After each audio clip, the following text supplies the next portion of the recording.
Let's just be real for a second. You have been scrolling through social media, watching a gazillion videos, maybe even sitting in your church pews, and all you can think is, why doesn't my life look like theirs? You see their accomplishments and their achievements, and suddenly your behind the scenes feels like trash, right? And if you are honest with yourself, you have been carrying that quiet weight of not enoughness for years. That silent voice telling you that you are always 2 steps behind, that you will never measure up, that God must have given someone else the life that you prayed for. But friend, here's the truth, raw and unfiltered. Comparison is killing you. Not killing you physically, but it's murdering your joy, suffocating your peace, and leaving you spiritually paralyzed. You can't run your race if your eyes are locked on somebody else's lane. And maybe that's why you keep stumbling,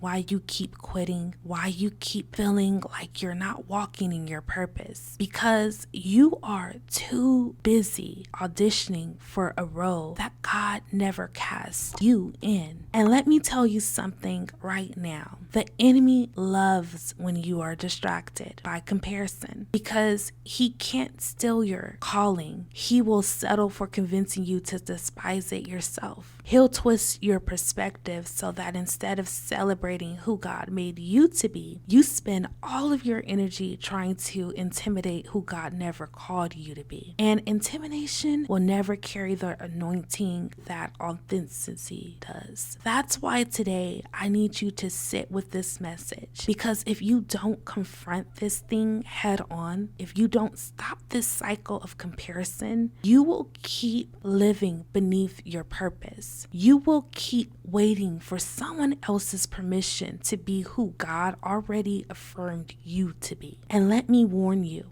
comparison doesn't just delay destiny, it destroys it severely. So the word says in Galatians 6:4, the New King James Version, but let each one examine his own work, and then he will have rejoicing in himself alone and not in another. That means, friend, you have to stop checking your reflection in someone else's mirror. God's assignment for you is yours. Nobody else can walk in it. Nobody else can live it. But you will never step into it if you keep measuring your worth by someone else's story. Now, friend, these are the main reasons why comparison kills your purpose. Comparison is not harmless, it is lethal. It's not just saying, oh, I wish I had what she had. No, it's deeper than that. Comparison plants seeds of discontentment that grow into bitterness, resentment, and shame. And before you know it, you are no longer thankful for the life that God entrusted you with. You start despising the very gifts that made you unique because all you see is how much better someone else's life seems to be doing. Now, here's the danger of comparison. It shifts your focus from purpose to performance. Instead of asking God, how can I serve today?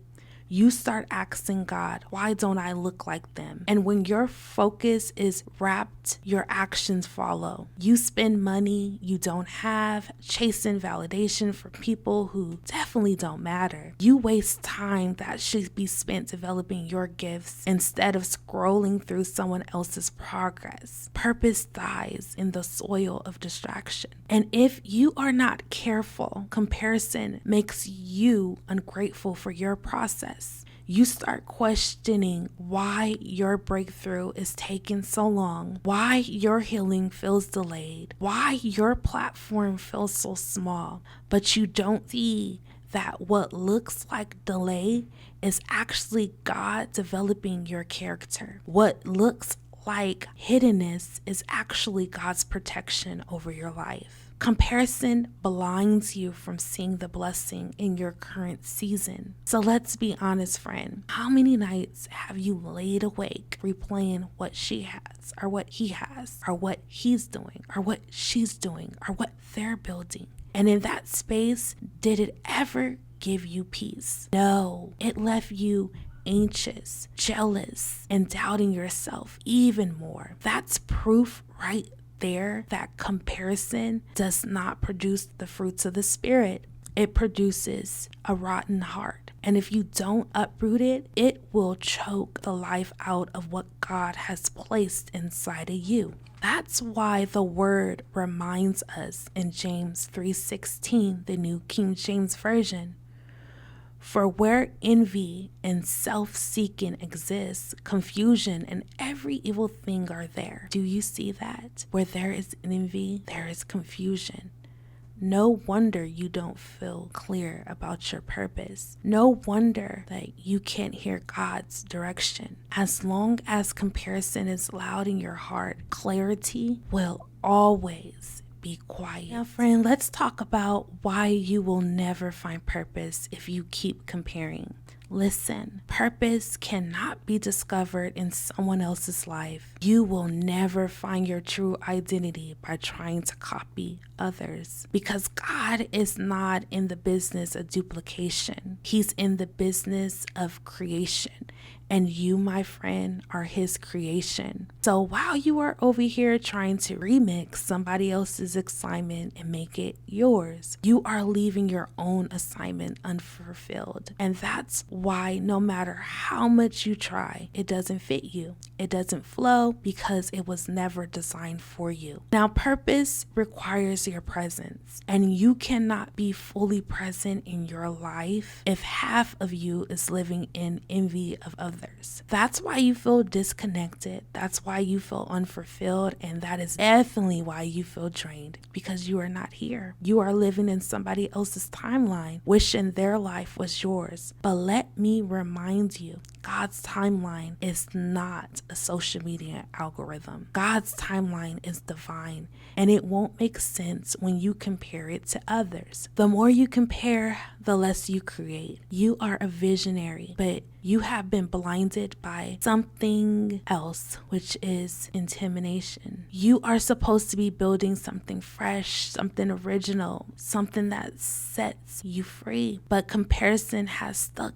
you and made you paralyzed. You have studied them so much that you've forgotten how to move. And if you don't move, purpose never manifests. So here's the hard truth. You will never feel at peace in someone else's calling, even if you manage to mimic it, even if you manage to copy, even if you gain the applause, even if you gain that audience and a platform. Deep down, you will know it's not yours. And that emptiness will eat you alive until you finally admit that you have been living someone else's dream instead of your own. That's why Jeremiah 1:5, the New King James Version, says, before I formed you in the womb, I knew you. Before you were born, I sanctified you. I ordained you a prophet to the nations. God said you. He didn't say them. He didn't say both of you. He said you. That means your identity, your calling, your assignment was sealed before you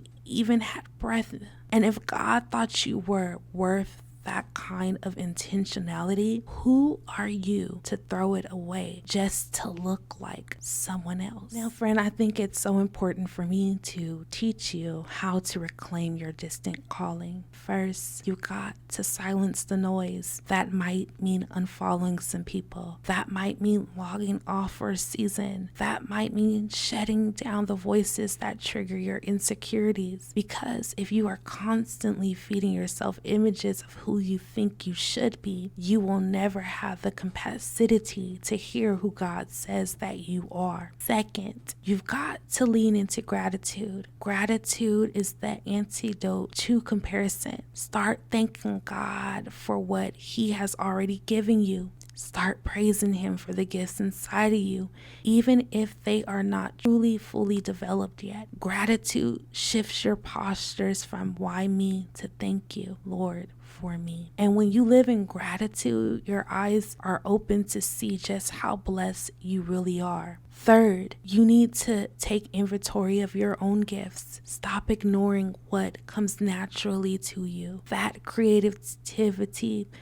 that compassion, that leadership, those are clues to your calling. But as long as you're looking at someone else's gifts, you'll keep neglecting your own. Write them down, pray over them. Ask God how He wants you to use them in the season. Now, fourth, you have got to embrace your process. Your purpose is not a microwave, it's a slow cooker. It takes time, it takes fire, it takes pressure, and comparison will tempt you to rush, to cut corners, to despise the wait. But if you skip steps in your process, you'll miss preparation, and preparation is what sustains your purpose. And lastly, surround yourself with people who call out the best in you. If your circle keeps you insecure, it's not a circle, it's a cage. Get around people who remind you of God's truth, who celebrate your wins without competition, who push you closer to being your authentic self, because purpose flourishes in the environments of affirmation, not comparison. Now, I'm going to be blunt. You cannot afford to waste another year, another month, another week stuck in comparison. Time is moving and it's not going to wait on you. Life is moving and your purpose is definitely waiting for you. Every second you spend comparing is a second stolen from the assignment that God placed in your hands. And let's be real, you don't know how much time you have left, so why gamble with your destiny by living in someone else's shadow? This is your wake-up call. This is your moment to say enough. Enough of comparing my looks, enough of comparing my platforms, enough of comparing my progress. I refuse to give comparison another ounce of my energy. From this day forward, I choose to walk boldly in who God called me to be. And I know, friend, it's going to be a definitely scary journey, because when you stop comparing, you have to finally face yourself. You have to look in the mirror and deal with what's really there. But I promise you, what's there is beautiful. What's there is powerful. What's there is enough. You don't need to look like her or him, sound like him or her, or move like them. You are fully equipped for the calling on your life. You've been waiting for a sign. You've been waiting for a confirmation. Well, this is it. God sent me here today to remind you that your purpose is unique. Your voice is needed. Your presence is powerful. Stop dimming your light because you're intimidated by theirs. Shine boldly and unapologetically. The word says in Hebrews 12:1, the New King James Version, let us run with endurance the race that is set before us. Notice it says the race set before us. That means you have your own lane, your own track, your own finish line. Run your race, because if you keep looking sideways, you'll miss the prize that was always meant for you. So in the comments, drop, I'm ready to be my authentic self today. If you believe in this message, thank you so much for watching.